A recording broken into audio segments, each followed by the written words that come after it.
Hello everyone, আসসালামু আলাইকুম। Welcome back to my channel Pinki's kitchen. এতক্ষণে ক্যাপশন দেখে বুঝে গেছেন আমি আজকে কি রান্না করব। আজকে আমি রান্না করব কাঁকড়া বোনা। তার জন্য আমি কাঁকড়া নিয়ে নেব 3টা। এখানে প্রায় 1 কেজির মতো কাঁকড়া আছে। আমি ভালো করে ধুয়ে পরিষ্কার করে নিয়েছি। দেখুন কতটা সুন্দর করে পরিষ্কার করে নিয়েছি। তারপর আমি চুলায় একটি প্যান বসিয়ে দেব, দিয়ে তেল দিয়ে দেব। তেলটা গরম হয়ে গেলে আমি কাঁকড়াগুলো এখানে হালকা করে ভেজে নেব। বেশি কড়া করে ভাজা যাবে না, কড়া করে ভাজলে ডিপ ফ্রাই করলে স্বাদ চলে যাবে। কাঁকড়াটা আসলে চিংড়ি মাছের মতোই স্বাদ। চিংড়ি মাছের টিপস আর কাঁকড়ার টিপস একই রকম রেসিপি।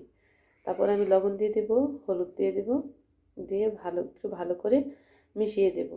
মেশানোর পরে আমি হালকা করে ভেজে নেব, অত কড়া করে ভাজবো না। হালকা করে ভেজে উল্টে পাল্টে হালকা করে ভেজে নেব, যাতে একদম মুচমুচে না হয়ে যায়, একটু হালকা হালকা থাকে। হালকা ভাজাটা কাঁকড়া বা চিংড়ি দুটোর ক্ষেত্রেই প্রযোজ্য। হালকা ভাজলে খুবই ভালো লাগে। তরকারির মধ্যে স্বাদটা আসে, অরিজিনাল স্বাদ। দেখুন আমি কীরকম করে ভেজেছি। এরকম করে যখন ভাজা হয়ে যাবে তখনই তুলে নেবেন। এই তো আমি তুলে নিচ্ছি, একটা স্ট্রেনার দিয়ে আমি তুলে নিচ্ছি। এখন আপনারা এভাবে এরকম ভাজা হয়ে গেলেই তুলে নেবেন, তাহলে কাঁকড়ার স্বাদটা খুবই ভালো থাকে। তারপর আমি ওই তেলের মধ্যে আরেকটু তেল দিয়ে দেব, দিয়ে তেজপাতা গরম মশলা দিয়ে দেব, দিয়ে একটু হালকা ফ্রাই করে নেব, যাতে তেলটার মধ্যে ফ্লেভারটা চলে যায়, মশলার ফ্লেভারটা।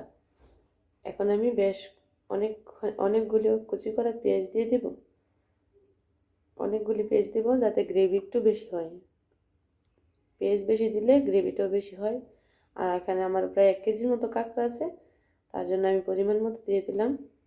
এখানে আমি 5টা পেঁয়াজ দিয়েছি বড় সাইজের। এখন আমি এগুলোকে ব্রাউন কালার করে ভেজে নেব। এই তো আমার ব্রাউন কালার করে ভাজা হয়ে গেছে। এখন লবণ দিয়ে দেব, আদা রসুন বাটা দিয়ে দেব।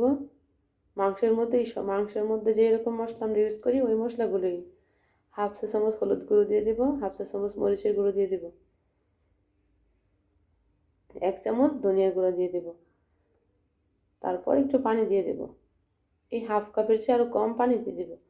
তারপরে আমি অল্প মশলায় রান্না করবো আজকে কাঁকড়াটা।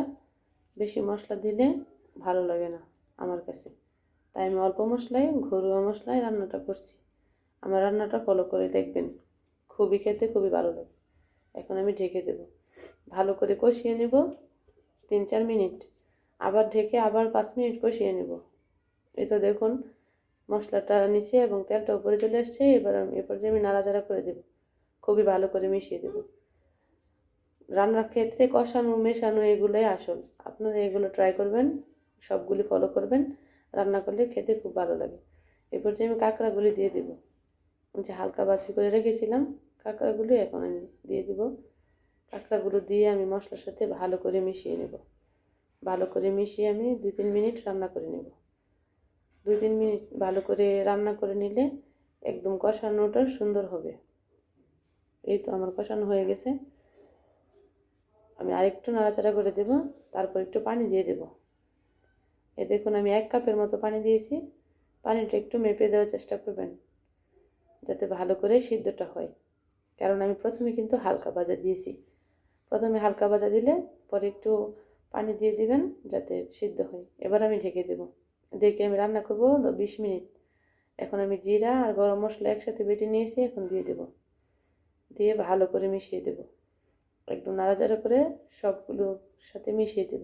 আপনারাও চেষ্টা করবেন এই পর্যায়ে জিরা এবং গরম মশলা বাটাটা দেওয়ার জন্য চেষ্টা করবেন বেটে দিতে। শিলপাটায় বেটে দিলে খুবই ভালো ঘ্রাণ আসে। আর আপনারা গুঁড়োটাও ইউজ করতে পারেন, তাহলে কালার এবং রান দুটোই ভালো আসে। এবার আমি ঢেকে দেবো, ঢেকে আবার আমি রান্না করব প্রায় 20 মিনিটের মতো। এই তো দেখুন কত সুন্দর হয়ে গেছে। যা আপনার যেরকম ঝোল পছন্দ ওই রকমই রাখবেন। এ পর্যায়ে আমি 1 চামচ লেবুর রস দিয়ে দেব। লেবুর রস দিলে স্বাদটা ঠিক আসে, বেড স্মেল থাকে না, খুবই ভালো লাগে। আপনারা চাইবেন এইভাবে রান্না করে ট্রাই করে দেখবেন, আমার রেসিপি ফলো করবেন, কেমন হয়েছে আমাকে জানাবেন। দেখুন আমি এরকমই রাখবো, আর চেয়ে বেশি শুকাবো না, তাহলে ভালো লাগে না আমার কাছে।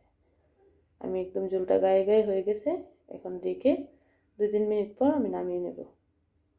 দেখুন 2-3 মিনিট হয়ে গেছে, কতটা লোভনীয়, কতটা সুন্দর হয়েছে। আপনারা এভাবে ট্রাই করবেন, খুব ভালো লাগে, খেতেও খুব অসাধারণ লাগে। এভাবে কক্সবাজারের স্টাইলে আমরা কিন্তু কক্সবাজার যাইলে এটা খেতে খাই বা সি ফুড খাওয়ার চেষ্টা করি। এভাবে অল্প মশলায় করে রান্না করলে সি ফুড খেতে খুবই ভালো লাগে। দেখুন কতটা সুন্দর এবং লোভনীয় হয়েছে। প্লিজ আমার চ্যানেলটি সাবস্ক্রাইব করবেন, লাইক কমেন্ট শেয়ার করে দেবেন, পাশে থাকবেন। প্লিজ প্লিজ চ্যানেলটি সাবস্ক্রাইব করে দেবেন, পাশে থাকবেন। দেখুন কতটা লোভনীয় আর কতটা সুন্দর হয়েছে, খেতেও খুব অসাধারণ হয়েছে, একদম পারফেক্ট হয়েছে। আপনারা ট্রাই করবেন, আমাকে কমেন্টে জানাবেন। আসসালামু আলাইকুম।